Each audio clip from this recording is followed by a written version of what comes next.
I acknowledge the traditional owners of the land on which I live, work and record Pillow Talking, the Boon Wurrung and Wurundjeri people of the Kulin Nation, and pay my respects to elders past, present and emerging. Pillow Talking contains adult themes and sometimes strong language, so please use your discretion for where and how you listen and who you listen with.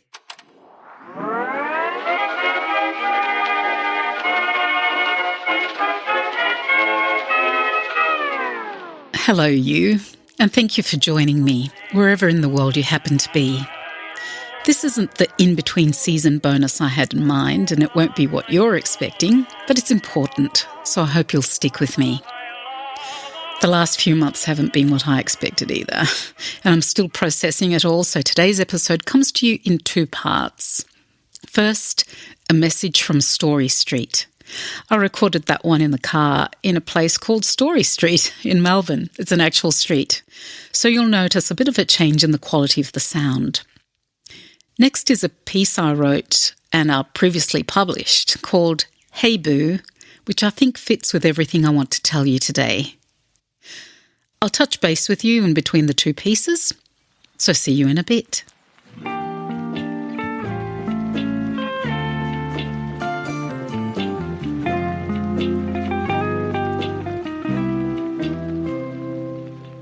Hi, so I'm not in the Cone of Silence 2 today. I'm actually recording on my phone in the car, and I'm in a quiet street, but you'll hear all kinds of things. There'll be cars and people chatting as they walk by, and I think maybe there's a school nearby.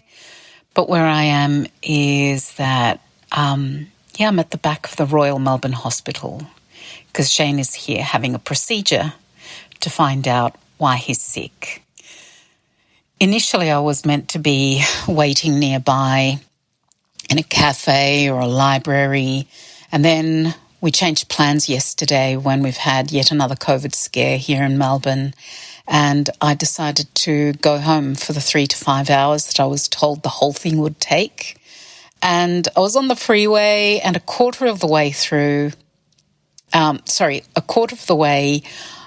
home, I looked up and I saw the biggest kite I have ever seen in my life. It was glorious. It was so huge, so long. It was massive, meters and meters tall. And as I saw it and thought, I wonder what that means, I got a phone call from Shane telling me that it was only going to take an hour and a half and I should turn around and come back, so I did. And now I'm waiting and I don't really want to go into a cafe. I'm just in my little bubble here in the car waiting. I'm waiting nearby because Shane told me that from the moment I get the phone call, it's going to be, from the moment I get the phone call, they give me between 30 and 45 minutes to get there to pick him up. And I said, well, what happens if I don't make it? What happens? And what happens if I arrive 5 minutes late? And he said, you get here 5 minutes late, you'll arrive just in time to see them wheeling me out the back and tipping me into the dumpster. So I'm just... I am behind the hospital here, so if nothing else, I will see if they tip him out into the dumpster. The past few weeks, while we've been waiting for his appointment to come up, have been really strange, and we've had all kinds of conversations about what this could mean, and we've run the gamut of emotion, even while remaining really positive and we're both realistic and positive at the same time. But, you start talking about all kinds of things, what things can mean, if there's going to be a change, how you prepare for the change. And it really puts you through your paces. Even if tests come back and it was all like, yay, false alarm, You go through something like this and it does change you a bit. Every time you have a bit of a fright, it makes you question all kinds of things. I'm not saying this is as cataclysmic in any way, but there are some times when you're forced to confront certain things that it does change something inside.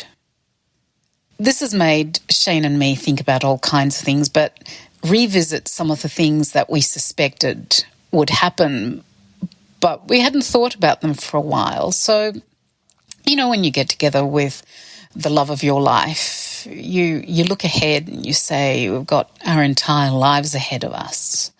Well, when you meet in middle age, the rest of your lives is rather shorter than when you meet when you're really young.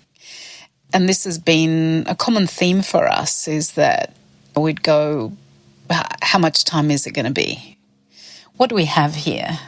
And it's funny because I hadn't thought about it since I talked to a friend of mine called Lee, who is my older woman friend, and she is the maternal figure in my life. And she's been with her husband now for so many years. I think it's like 60 years, I think. And we were having a conversation, I think it was about 10 years ago.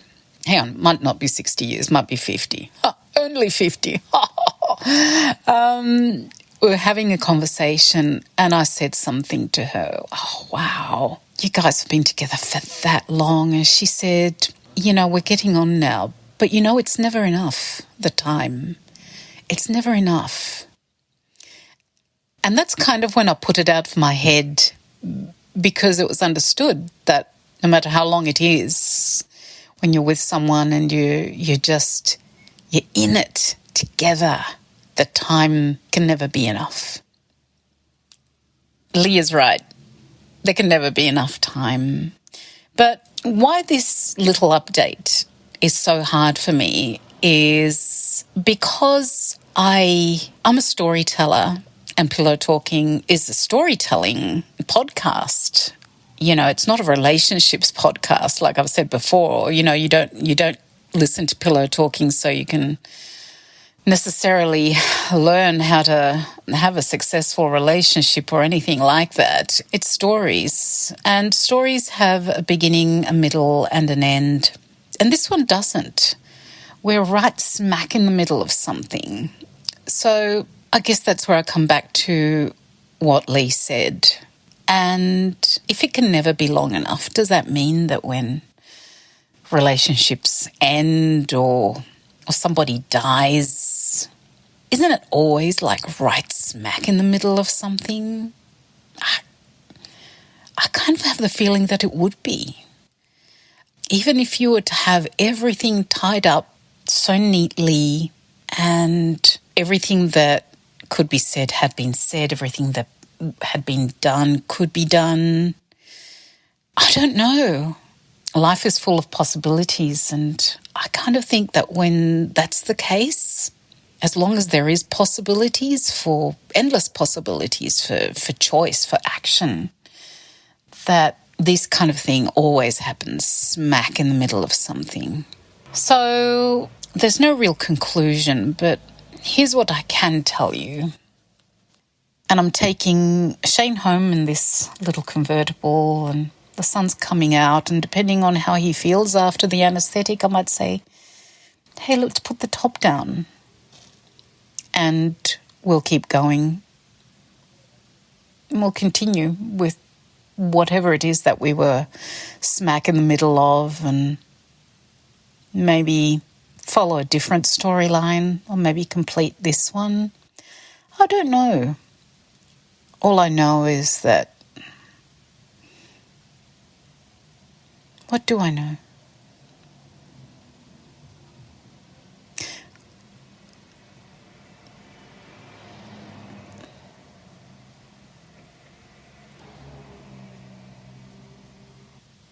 I don't know. This is important. It's an important thing that's happening. But so are so many other little things that happen every day. So many little things are so important.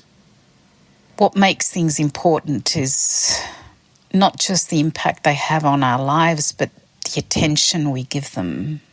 And maybe if things are important not just because of the impact they have on our lives, but because of the attention we give them, then maybe all the little things that we pay attention to on a daily basis, they can help us, those little things, with the things that have got potential to have much bigger impact. I hope so.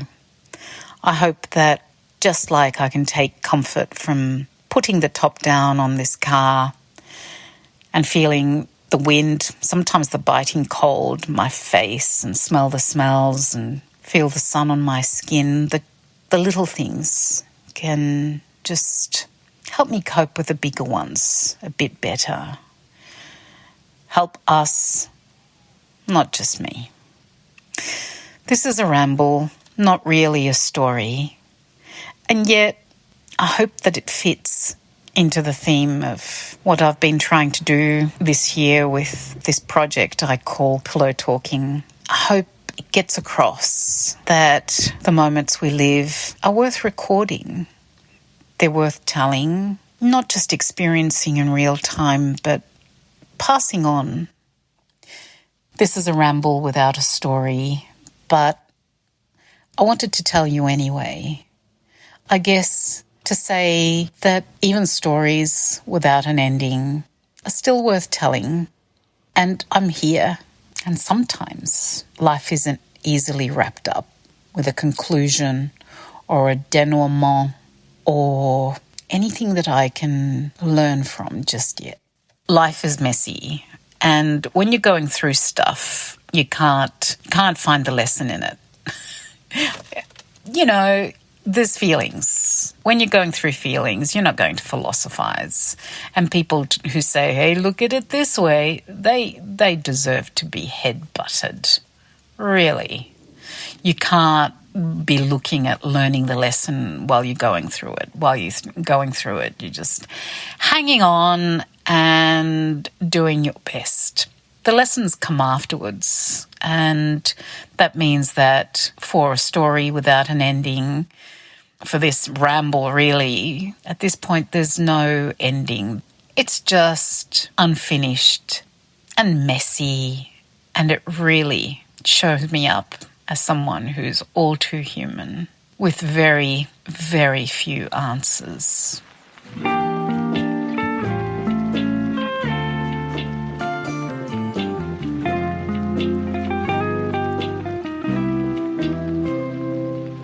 I'll cut to the chase. The procedure was a biopsy, and Shane has been diagnosed with prostate cancer. I won't lie, it's a kick in the guts. First, because cancer is always a kick in the guts, and second, because the treatment pretty much changes everything you can imagine. It won't just affect him, it will affect us, all of us. So that's that.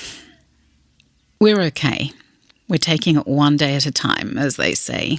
Sometimes when we can't face taking it one day at a time, we take it an hour at a time or even a minute at a time. So some days are good, some days are bad, some hours are good, some hours are bad.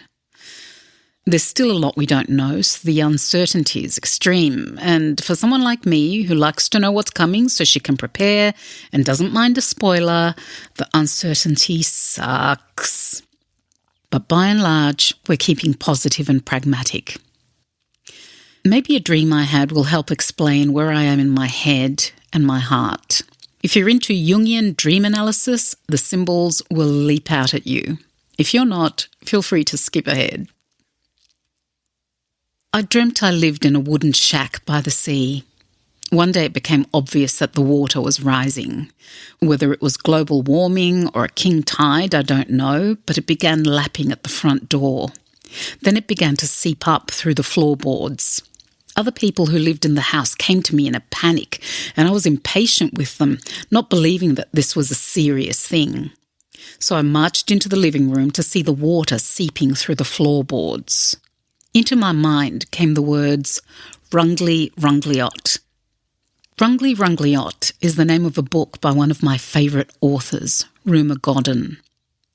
Ruma Godden tells the Indian legend of a flood as big as Noah's that threatened the people of the Himalayas. When the people ran to the Lama to tell him of the flood, he wasn't perturbed. He calmly went outside and put his hand forth to the flood.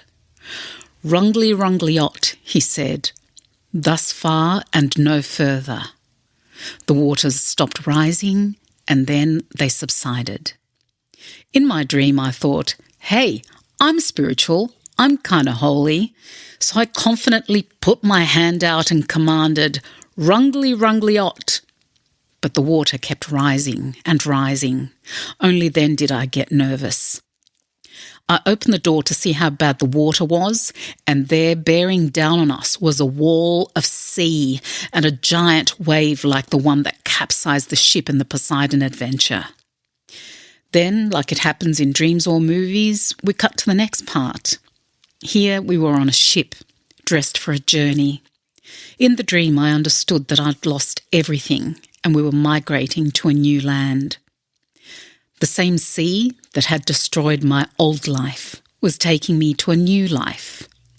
I knew it would be hard, but I also knew it was full of possibilities. Which brings me to the second part of this episode. Hey Boo. I hope you enjoy. I'll see you soon with another bonus episode. Until then, please understand that I'm most sincere when I say, please take care of yourselves and each other.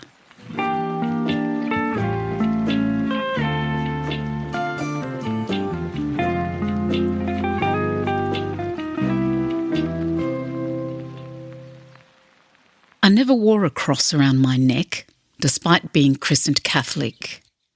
I wore a small gold pendant whose base slid out to reveal a tiny Quran. I didn't understand the book, but I understood the story. My grandfather, who migrated to Argentina in the 1930s, visited his family in the Lebanon just once, in the early 70s. He took with him suitcases of clothes and every gift, from handkerchiefs to shirts, we'd given him every birthday and Christmas for years. He'd never used them, just put them away for the Lebanon. When he came back, his suitcases were empty. He only came back with the clothes he was wearing and a handful of gifts, including these pendants for his granddaughters, daughters-in-law, and wife. Then my pendant was stolen. My symbol of love, sacrifice and courage lost. And you know how I love me a symbol, as we all tend to. Wedding rings, crosses, dog tags, lockets, charms, symbolic things we wear on our persons, and I say that quite deliberately as opposed to saying our bodies, because it is definitely the person who wears something like this. When the something is worn always or regularly, that person is saying something. We fiddle with our rings when nervous, slide our pendants along the chain when thinking, as if they have some magic ability to help us get through this moment.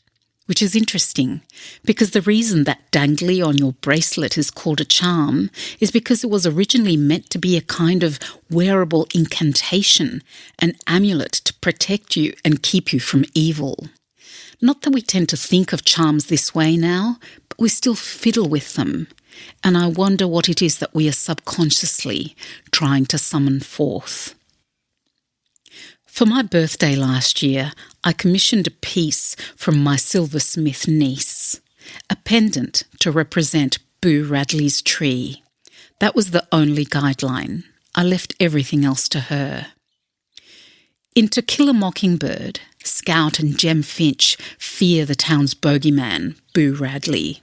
Never seen, he is the stuff of legend, mad and murderous.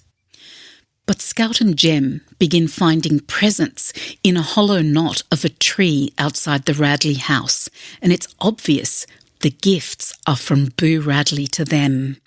Sticks of Wrigley's double mint gum, a broken pocket watch, a spelling bee medal, a boy and girl carved out of soap.